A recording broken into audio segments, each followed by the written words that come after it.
All right. So I was explaining कि आपके पास late से एक मैन्युफैक्चरर 1 है, एक 2 है और एक तीसरा मैन्युफैक्चरर 3 है। फर्ज किया 3 ही है। अब होता क्या है कि बीच में आ जाता है एक होलसेलर। होलसेलर बहुत बड़ा होता है, स्टोरेज फैसिलिटी बहुत होती है। वो मैन्युफैक्चरर 1 से भी लेता है, 2 से भी लेता है, 3 से भी लेता है। अपनी व्हीकल्स होती हैं। अब इसमें सबसे बड़ा फायदा मैन्युफैक्चरर्स को होता है। एक, manufacturers have to deal only one customer. तो जो हैक्टिक जॉब है कि इतने कस्टमर्स हैं हमसे बाय कर रहे हैं, उनका रिकॉर्ड रखे, किसने पे कर दिया किसने नहीं किया, यहाँ ये प्रॉब्लम नहीं। एक कस्टमर बड़ा सारा सारा सामान वही ले जाएगा इन 3 मैन्युफैक्चरर्स का।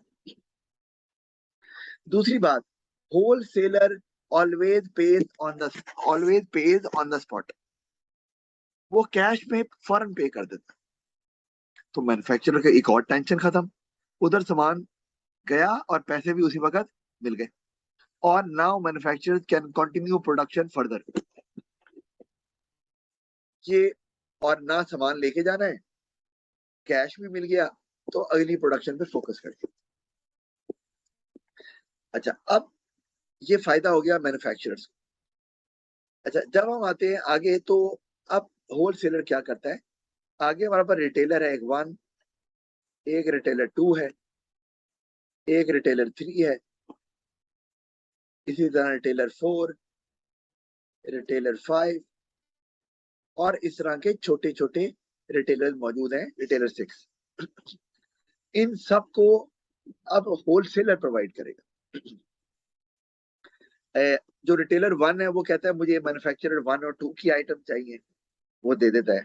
रिटेलर 2 कहता है मुझे मैन्युफैक्चरर 2 और 3 की आइटम चाहिए, वो दे देता है। रिटेलर 3 कहता है मुझे तीनों की चाहिए, वो दे देता है।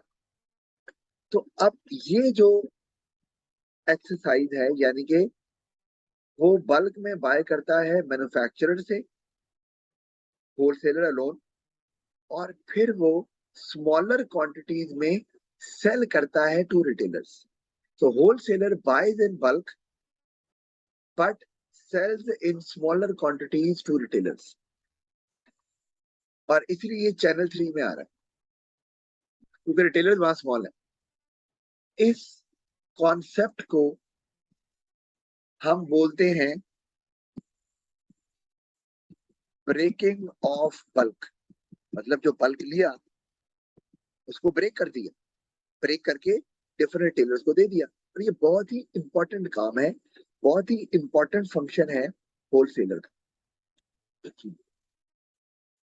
ठीक है। अच्छा, आपने आप मेट्रो गई हो कभी?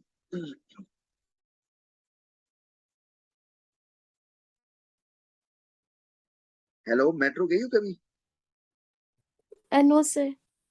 अच्छा, मेट्रो का नाम सुना है? यस। अच्छा, उसमें ना साथ लगा होता है मेट्रो कैश एंड कैरी, कभी सुना है ये? यस सर, सुना है।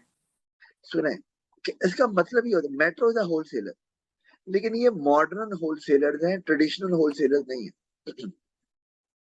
ट्रेडिशनल होलसेलर का काम क्या होता है? वो बल्क ब्रेकिंग तो करते हैं, लेकिन वो करते ही है कि वो कैश फौरन देते हैं, cash on the spot to the manufacturer. ठीक है, लेकिन वो रिटेलर्स को क्रेडिट पीरियड दे देते हैं। क्रेडिट पीरियड समझ आती है क्या मतलब इसका? Yes sir. क्या मतलब? सर मतलब पेमेंट बाद में करना, पहले प्रोडक्ट ले लें, पेमेंट बाद में करें। तो ये एक और बड़ा एडवांटेज आ गया है रिटेलर्स को। छोटे रिटेलर चीजें ले लेते हैं, जब बिक जाती है तो उसमें से जब सेल प्रोसीड्स आती है, उनके पास रेवेन्यू आता है, उसमें से वो फिर होलसेलर का मामला भी रफा दफा कर देते हैं। तो एक और फायदा, तो होलसेलर का ये मेन फंक्शन है, वो चीजें खुद पकड़ता है मैन्युफैक्चरर से, कैश फौरी पे करता है, मैन्युफैक्चरर का काम चलता रहता है। उसके बाद रिटेलर्स को चीजें प्रोवाइड करता है उनके डोर स्टेप पे यूजिंग देयर ओन व्हीकल्स, और उनसे पैसे भी नहीं लेता फॉरी। अच्छा, ये तो है ट्रेडिशनल होलसेलर्स। ये जो आजकल शुरू हो गए हैं जैसे मेट्रो है, ये है मॉडर्न होलसेलर्स, और इनको बोलते हैं कैश एंड कैरी होलसेलर। और वजह ये है कि इनका नाम से पता चल रहा है, कैश एंड कैरी, नाम है कैश एंड कैरी।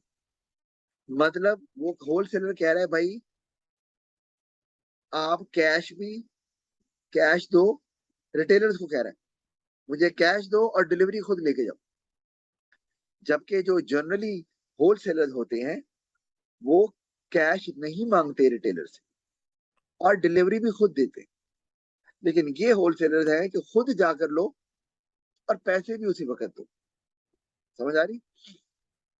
यस।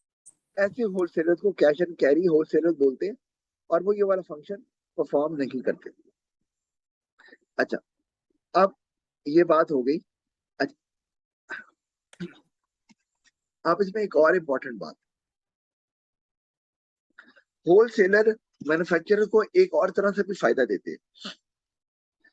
जब रिटेलर्स को चीजें मिलती हैं, कस्टमर जाते हैं बाय करने के लिए, तो if customers see a complaint और observe a complaint in a product, तो वो किसको बताते हैं? मैन्युफैक्चरर को। बताओ नो सर। किसको बताएंगे? रिटेलर। वही सारी बात है, जिस दुकान से लिया है। दुकानदार क्या करता है? होलसेलर को बताता है भाई ये चीज दी थी, इसमें ये डिफेक्ट है। होलसेलर चूंकि मैन्युफैक्चरर के पास जाता है, वो आगे मैन्युफैक्चरर को बता देता है। इस तरह से manufacturers can improve their products. Otherwise, manufacturers never directly interact with customers or consumers. तो उनको तो कभी पता ही नहीं चलेगा कि उनकी सेल गिर क्यों रही है या बढ़ क्यों रही है, उनके प्रोडक्ट में अच्छा क्या है बुरा क्या है। तो यहाँ पर होलसेलर उनको ये एडवांटेज देता है कि it provides important information regarding their product to the manufacturer. जो अच्छे फीचर्स हैं, अच्छे पॉइंट हैं, वो उनको कहते हैं कि मेंटेन करें अपने प्रोडक्ट में, और जो फ्लॉज हैं उनको दूर करें ताकि फर्दर सेल्स हो। समझ आ गई? यस। अच्छा, और अगर मैं रिटेलर्स की बात करूं तो सम टाइम ये होता है कि आपने कोई चीज ली है, कोई इलेक्ट्रॉनिक आइटम ली है या कुछ भी लिया है, तो रिटेलर आपको बताता है कि इसको कैसे इस्तेमाल करना है। रिटेलर को क्या पता वो कौन सा बनाता है? रिटेलर को बताते हैं होलसेल हाउ टू यूज, और होलसेलर को बताते हैं मैन्युफैक्चरर्स। तो इन दैट वे रिटेलर को हेल्प मिलती है एक चीज को बेचने में, कि जब कस्टमर आया और पूछ रहा है कैसे इस्तेमाल करना है या इसका क्या यूज है, तो retailers are able to guide people, जिससे उनकी सेल हो पाती है। अदरवाइज आपको पता ही नहीं है चीज कैसे वर्क करती है या कैसे यूज करनी है, तो आप कस्टमर को कैसे कन्विंस करेंगे बाय करने में? समझ आ रही? यस। अच्छा, अब नुकसान भी थोड़ा देख लो। अगर होलसेलर से चीजें रिटेलर ले रहा है, तो रिटेलर को चीजें महंगी मिलेंगी या सस्ती मिलेंगी? अगर रिटेलर डायरेक्ट मैन्युफैक्चरर से ले rather than buying it from wholesaler, तो महंगी मिलेगी सस्ती? सस्ती। तो वो होलसेलर से ले रहा है तो ये महंगी हो गई, है ना? यस। क्योंकि होलसेलर ने अपना प्रॉफिट भी रखना है। एक तो ये बात है। दूसरी बात, होलसेलर का आपको वेट करना पड़ेगा। मतलब आप हैं रिटेलर नंबर 6, ठीक है, आप ये हैं। अब होलसेलर आया हुआ है, वो पहले रिटेलर 1 को दे रहा है, फिर रिटेलर 2 को दे रहा है, आप सबसे एंड में। आप कस्टमर को बहुत डिले करेंगे, या आपकी चीज उतनी फ्रेश ही नहीं रहेगी क्योंकि आप बहुत बाद में आते हैं। तो होलसेलर ने तो उस हिसाब से देना है, आपको वेट करना पड़ेगा। खुद जाओगे फौरन मिल जाएगी।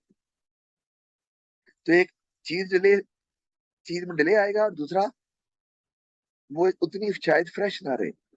कोई डबल रोटी 12 बजे लेता है, लोग ज्यादातर सुबह ही लेते हैं। कि फ्रेश है जी, जो फ्रेश खाने की आती है। एक ये बात। दूसरा, अब मैं यहाँ ज्यूम कर रहा हूँ, यहाँ पे एक मैन्युफैक्चरर 4 भी है और एक मैन्युफैक्चरर 5 भी है, लेकिन इन मैन्युफैक्चरर से होलसेलर नहीं ले रहा, उनसे कोई और होलसेलर ले रहा। अब ये जो रिटेलर है 6, ये इसी होलसेलर से ले रहे, तो इनको मैक्सिमम कितनी वैरायटी मिलेगी, कितने मैन्युफैक्चरर्स की वैरायटी मिलेगी, बताओ। सर वो तीनों मैन्युफैक्चरर से ले रहे हैं। ऑफ कोर्स, हाँ। तो तीनों, यानी कि रिटेलर के पास 3 मैन्युफैक्चरर्स की at the maximum variety of goods होंगे जो कस्टमर को दे सकते हैं। लेकिन कस्टमर कहे कि मुझे मैन्युफैक्चरर 4 वाला वो ब्रांड चाहिए या मैन्युफैक्चरर 5 का वो ब्रांड चाहिए, तो वो शॉप्स के पास या रिटेलर के पास अवेलेबल नहीं होगा, क्योंकि वो लेते हैं होलसेलर से, और wholesaler limited number of brands ही लेकर आता है जिनसे वो बाय करता है। ऐसे ही है। यस। तो उसमें some customers might not buy from retailers, और वो रिटेलर्स जो डायरेक्ट बाय करेंगे, वो चाहे सारे मैन्युफैक्चरर से लेकर आ जाए चीजें, उनके पास ज्यादा वैरायटी होगी। सही। यस। और राइट, तो मैंने आपको कुछ प्रोस एंड कॉन्स इसके बताए हैं। वापस चलते हैं।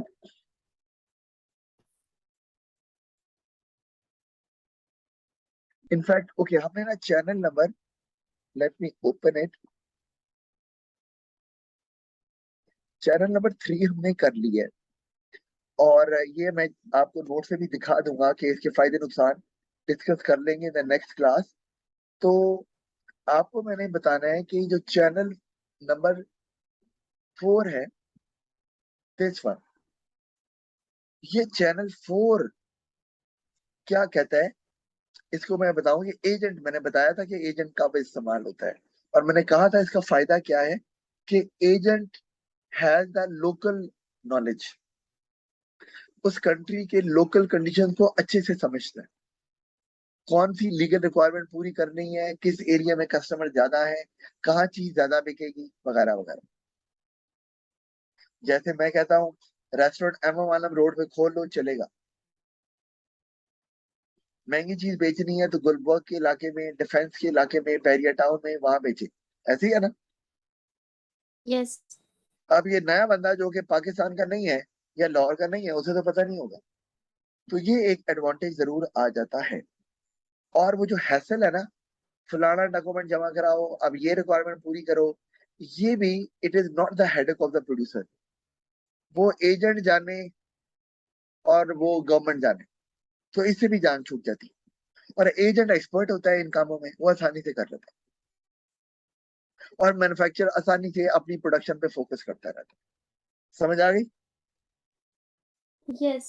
इनको हम कंटिन्यू करेंगे, लेकिन ऑलमोस्ट मैंने सब कुछ बता दिया है, and we'll move on to next chapter in the next class after discussing it shortly. All right, so we'll send you the questions of the previous chapter. So see you in the next class.